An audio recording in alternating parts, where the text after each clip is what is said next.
My name is Sally, and I am 42 years old, and I am an office worker. I am also a childhood friend of my husband, and our parents live close by. I have taken over the family business, and although we are divorced, Steve and I are still living in the same city. When I got divorced from Steve, I thought about moving away from this city because I didn't want to see his face anymore. However, because I love the schooling system of our district, I bought a used apartment in the same city and lived there. The reason why Steve and I got divorced was due to Steve's infidelity. He was cheating on me. From the very beginning of our marriage, we both worked. We also cooperated in housework, to be fair. Our daughter, Angelica, had been in daycare since she was 3 months old. Steve had taken over his family ironworking business, and since the company was in a very difficult situation, he wasn't getting any decent salary. Steve and I went to negotiate with Charles and Robin, my parents-in-law, several times, but they just said, "We can't give you any more because the company is not doing well." However, our family still had to make a living, so we thought about Steve changing his jobs.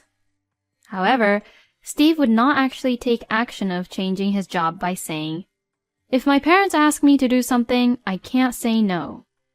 Then, 6 months before our divorce, things happened. When my daughter was in junior high school, I was put in charge of a new project at work. I had several opportunities to work on projects before, but I kept turning them down because Angelica was still young, and I thought the mother should be around when the child is young. However, my daughter is in middle school. With my daughter's and my husband's consent, I was able to take on the project. This inevitably meant that I would not be able to do family chores as much as I had in the past. There were days at work when I had to stay late and wasn't able to come back until the next day. In the midst of all this, my daughter helped me with household chores and did the cookings. Steve was cooperative in the beginning, but he took advantage of my lack of attention and stopped doing more and more of the household chores, let alone taking out the garbage, which was his responsibility to do so. I was unaware of this and just worked very hard at work every day. Then one day, a month before our divorce, my daughter asked me to make time to talk to her. I immediately left work on the dot to make time for Angelica. Then, my husband was not there, even though it was time for him to come home. I asked my daughter, "Is your father late today?" She replied, "Always. He always comes home just right before you get home." I was stunned. My husband told me that he eats dinner with our daughter every day. Since I always came home after 10 p.m., I relied on Steve to take care of Angelica. Then, my daughter started talking as if she had been keeping it all in for a very long time. She informed me that my husband comes back home after 9 p.m. very drunk every night. Dinner had always been prepared by Angelica and not Steve. Steve just always had his phone with him and was constantly texting and calling. I was very surprised at everything Angelica told me because I had no idea of this. I could not forgive myself for making my daughter feel this insecure at such an impressionable time in her junior high school years. I apologized to Angelica for not being able to notice this situation from before.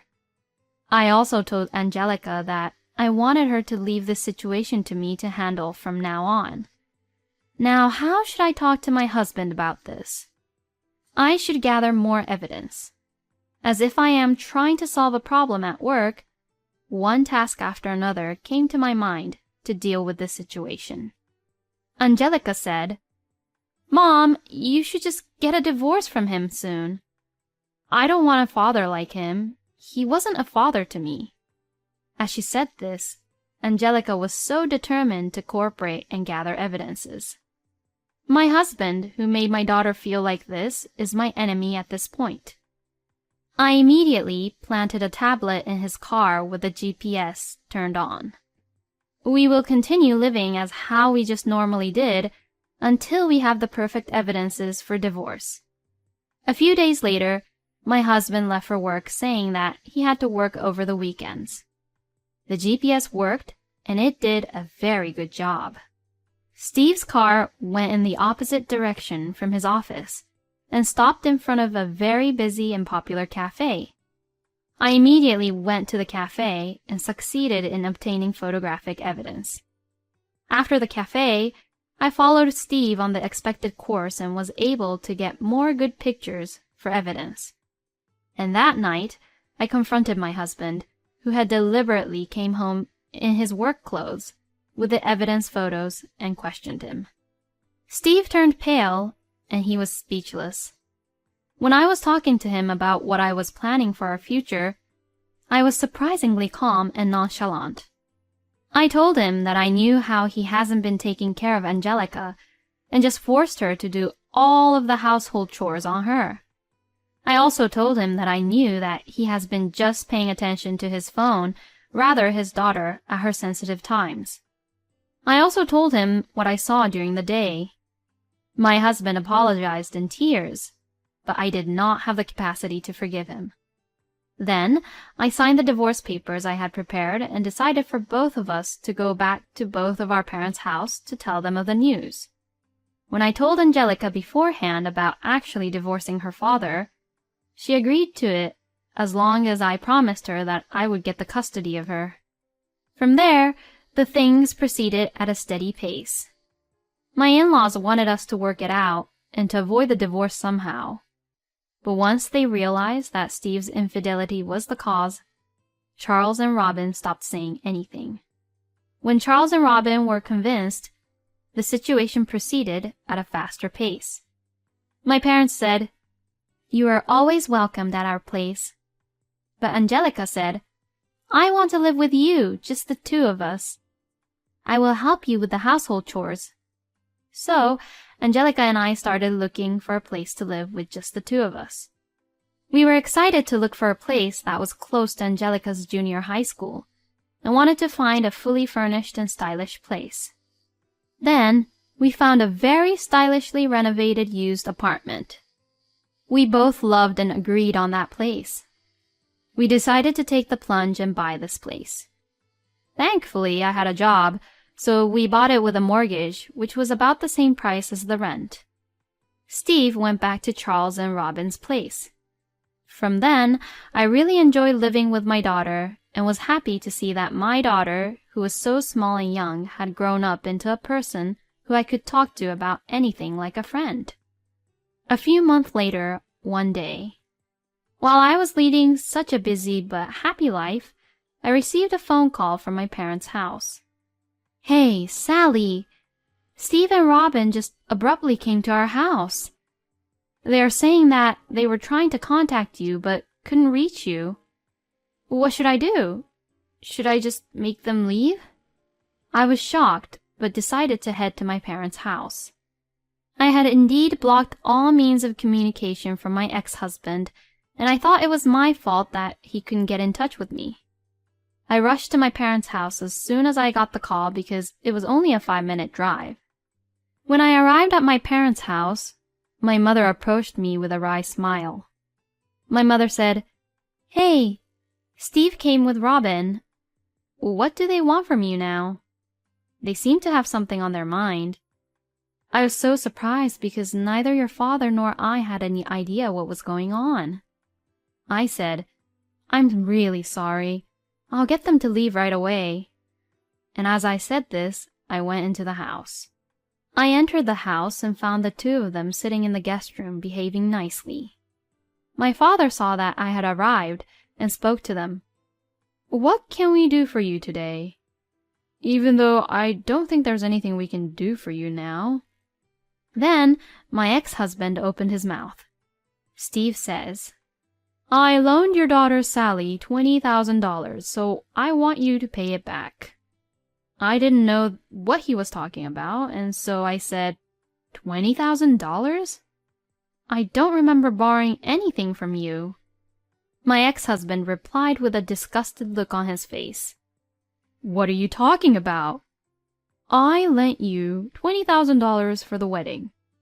You're a swindler for trying to overdraw that debt. As Steve said this, Robin, my mother-in-law, started to get on board. The wedding ceremony was for the bride, so that's a debt. No doubt in that. I was stunned and speechless. Then my ex-husband went even more out of line. If you can't pay back the $20,000 immediately, then you have to remarry me. If you remarry me, you won't owe me anything. As Steve said this, he put the marriage certificate in front of me. Then my father, who is a very patient man, turned red. I have been listening to this conversation quietly, but what you're saying is insane. Wedding fee is considered as a debt? That's the most ridiculous idea I've ever heard. Maybe you're so desperate for money that you think you have used your brain to the fullest to come up with this idea, but if you want to pick a fight with us, I'll be your opponent as much as you want. I'll see you in court. After saying this, my father tore up the marriage certificate which Steve has brought. I was startled, but my father brought me back to my senses. Wedding fee is debt. Then I'll have to charge you, Steve, for 15 years of our married life because you couldn't even make enough money to support you or Angelica and I on a salary like a high school student's part-time job. I'm sure $20,000 won't be enough to repay my charges against you, but are you ready for it?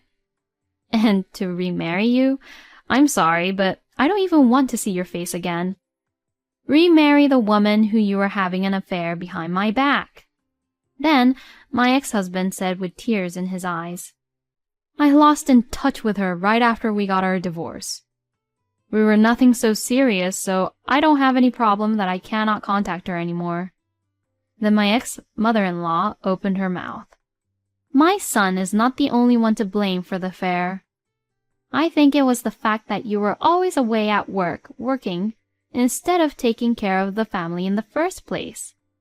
I tried my best to hold back my laughter. No, I think it's your son's fault no matter what you think. He is the one who had an affair with another woman when he was married to me, and that is the fact. He had a family to take care but didn't, and just fooled around with another woman. Are you out of your mind? Then my husband looked embarrassed and spoke. Fine, we don't have to remarry. We want you to lend us some money. I knew it. He was here for the money after all. I knew that I had more money than he did, and I also knew that Steve had a habit of spending more money than he could afford. I sighed. I'm sorry, but I can't help you with your request. We are not a bank, nor we are your moneylender. If you don't have money, you have no choice but to live frugally. Please leave. As I said this, Robin said, Just $10,000. No, even $5,000 will do. Please lend us.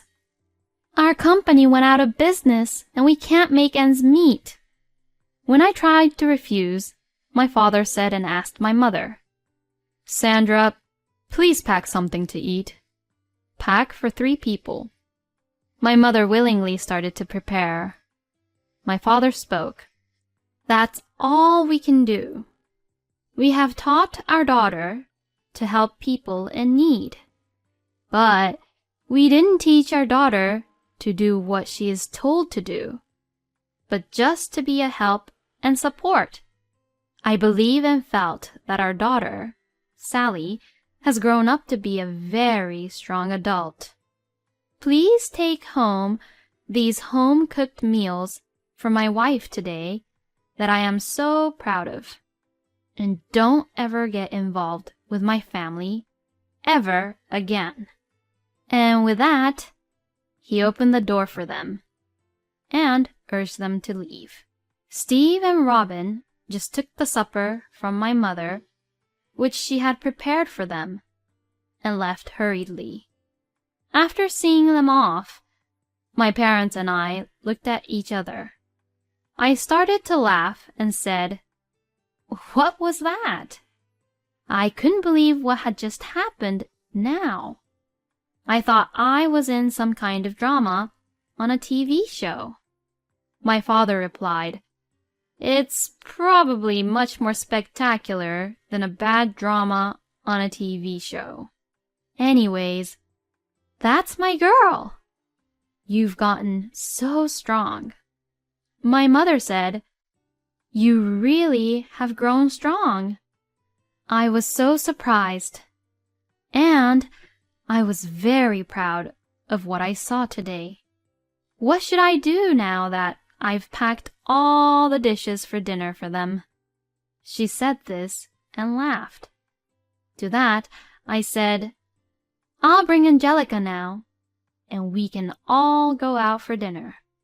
I've caused you so much trouble, so let me at least buy you 2 dinner. I don't want to owe you anything." When I said this, my parents were both very happy with the idea. Of course, we talked about what had happened over dinner.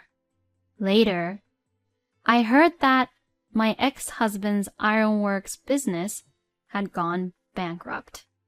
Steve, who only had a work experience from there, started working somewhere else. But his absenteeism was so noticeable that he soon got fired from the new job. The place where Steve's parents' house used to be had become a vacant lot before I knew it. And as for me, I am as busy as ever. My daughter, Angelica, is growing up obediently and has not yet entered the rebellious phase. I hope that one day Angelica will marry a wonderful man who is nothing like her father.